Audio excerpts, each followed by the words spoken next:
Di sini Wenking terbayang akan Yekyu yang akan kembali ke kompetisi, sehingga menjadi tidak fokus di dalam pertandingan yang menyebabkan Sun Xiang agak lebih mendominasi. Namun ketika Sun Xiang berkata kalau Han Wenking sudah tua dan sudah waktunya untuk pensiun, sebagai senior Han Wenking akan sangat malu kalau dia kalah di pertandingan ini.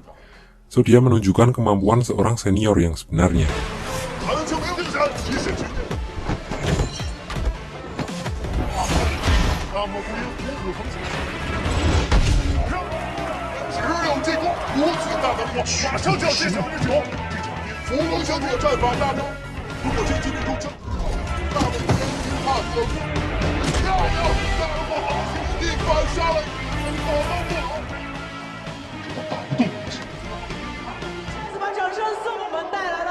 Dan saat ditanyai wartawan, Sun Xiang tersinggung karena selalu dibanding-bandingkan dengan Yekyu. Dan dia hanya alasan aja kurang beruntung macem-macem, kayak saya banget nih. Alasan mulu. Wah, sinyalnya ngelak. Next, pertandingan penonton melawan pemain pro. Dari sekian banyak penonton akan dipilih satu untuk bertanding dengan salah satu pemain dari akademi di tim profesional.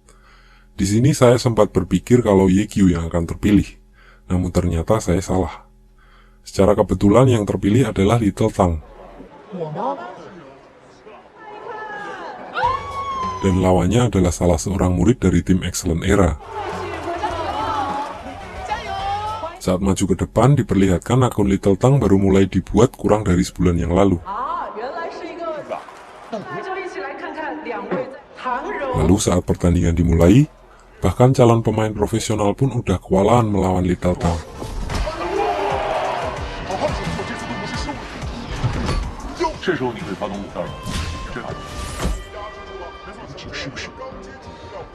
Melihat anak buahnya akan dikalahkan oleh pemula, diam-diam Sun Xiang maju untuk menggantikan posisi anak buahnya.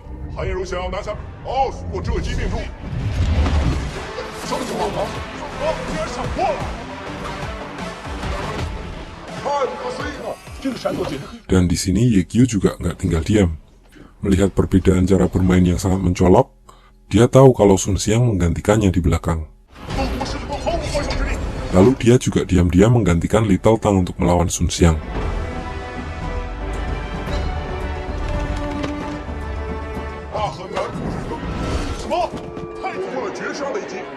Dan pertandingan berjalan sangat sengit.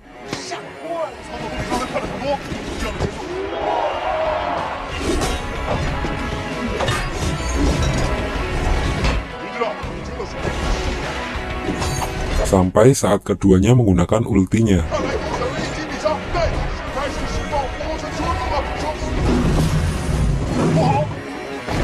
Dan tiba-tiba Sun Xiang udah kalah.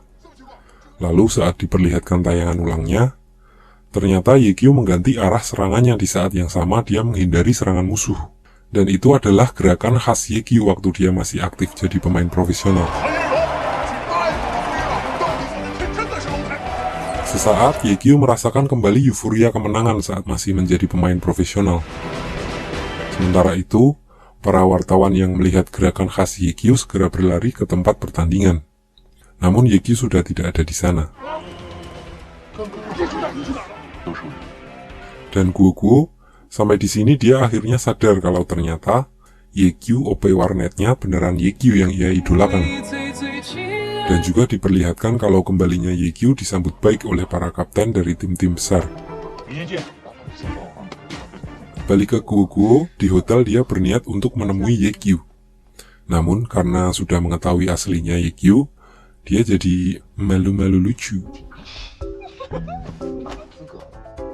Lalu saat mereka kembali ke warnet, ada banyak sekali wartawan yang menunggu mereka. Dan refleks Guoguo langsung gercep melindungi Yekyu.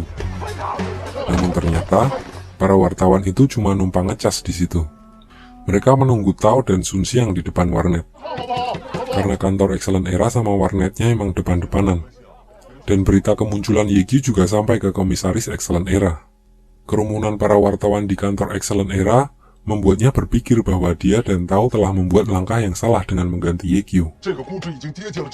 Di sisi lain, Yekyu karena penyamarannya sudah diketahui bosnya, dia bekerja menggunakan masker agar wartawan yang sering main di warnet Happy mengenalinya. Dan ternyata pancingannya berhasil. Saat wartawan menanyainya, Yekyu menyuruh wartawan itu untuk minta izin ke Guguo. Lalu wartawan itu berusaha menceritakan asumsinya bahwa pegawainya adalah Yekyu yang terkenal itu. Namun Guguo berusaha menyangkalnya untuk melindungi penyamaran Yekyu. Sementara itu, Tao mengundang Yekyu ke kantor Excellent Era. Menyadari kesalahannya, dia meminta kembali Yekyu untuk balik ke tim Excellent Era. Di sini dia menjabarkan e-sport dari segi bisnis yang memang masuk akal. Jadi mereka mengambil Sun Xiang untuk menarik perhatian publik. Gini, memang benar kalau kerjasama itu kunci kemenangan. Namun dalam bisnis bukan cuma kemenangan, mereka juga harus menarik perhatian. Kalau kita nonton MOBA, misal Mobile Legends, di kompetisi kalau lagi war salah satu tim menang dengan kerjasama yang baik, biasa aja. Nah, hype-nya beda ketika salah satu tim menang dengan Savage, 1 lawan 5. Pasti langsung trending. Nah, itu yang dicari. Namun, di sini Yekyu berkata kalau dia udah punya tim sendiri dan dia berencana akan kembali ke kompetisi. Karena udah marah, diperlihatkan di sini Tao membuang semua komputer kenangan mereka bersama Sumukyu, yang telah mengantar mereka menjadi seperti sekarang ini. Lalu adegan berpindah kepada kenangan Yekyu bersama dengan Sumukyu yang menciptakan Myriad Manifestation pertama kali. Diperlihatkan di sini Yekyu memang dari awal sangat menyukai kelas tanpa spesialis. Namun karena paksaan dari Tao, akhirnya Sumukyu mengurungkan niatnya untuk membuat senjata itu. Lalu dia menghapus semua material di dalamnya sehingga Myriad Manifestation Umbrella kembali ke level 1. Dan dia taruh di box tua.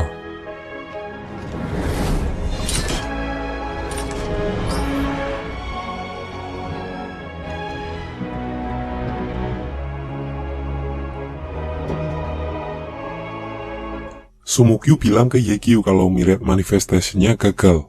Untuk meredam kemarahan Yekyu, dia bilang kalau mereka akan taruhan.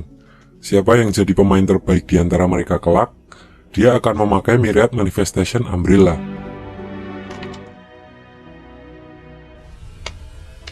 Yang sekarang cita-cita Yekyu kesampaian untuk menggunakan senjata tanpa spesialis.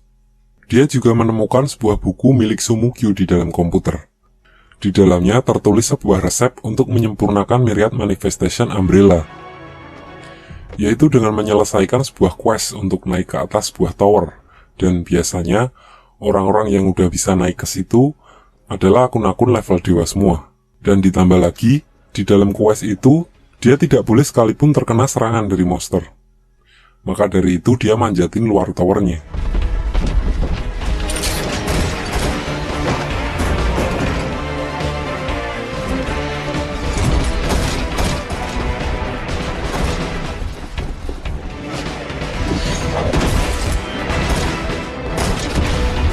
Diperlihatkan di sini Yekyu tampak kewalahan menyelesaikan quest itu.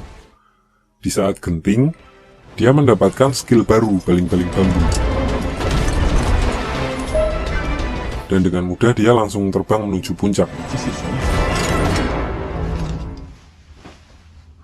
Balik ke cerita, di atas tower, ternyata dia disambut oleh teman-teman lamanya dari tim-tim besar. Mereka udah nggak sabar untuk mencoba senjata Yekyu yang udah sempurna.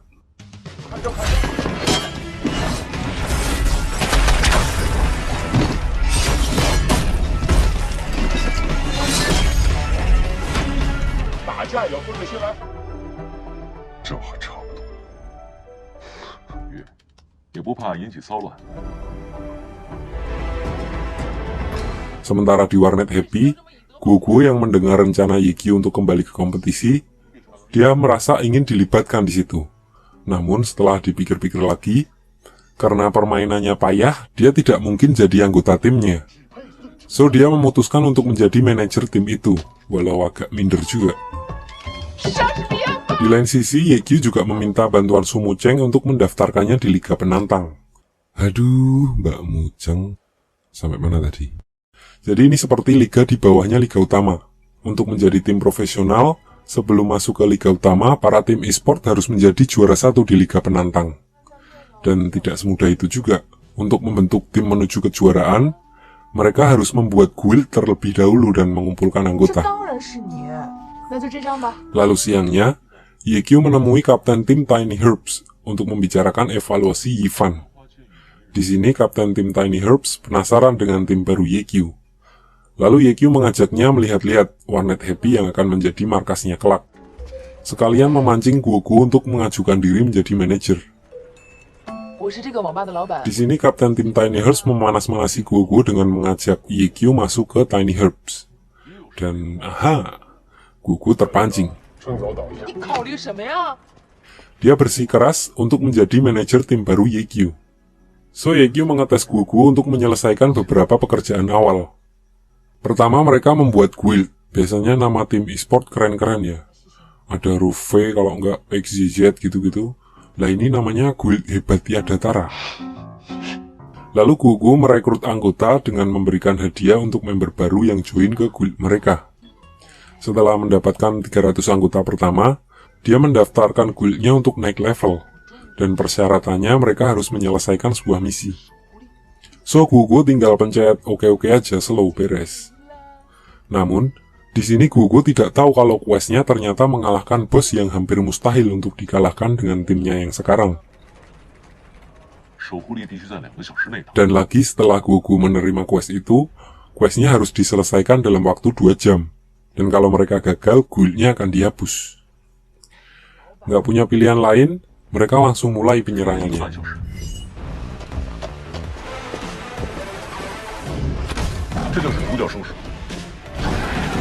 在规定时间内打败。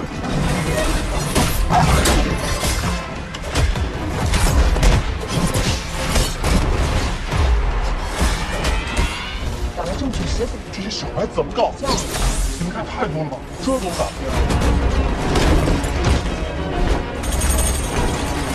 别着。 Dan seperti yang diperkirakan, penyerangan pertama mereka gagal. Di sini Yekyu juga menyadari kalau serangan para anggota guild miss dengan disengaja. Dan ternyata memang benar kalau para anggota guild itu adalah ketua guild-guild besar yang menyamar untuk menggagalkan rencana Yekyu dalam membentuk tim baru. Kegagalan itu menjadi pelajaran pertama untuk Guogu dalam memperhitungkan kegagalan. Piye to iki mu? Diperlihatkan di sini Guogu sangat tertekan karena sebelumnya dia memang tidak pernah memikul tanggung jawab yang cukup besar.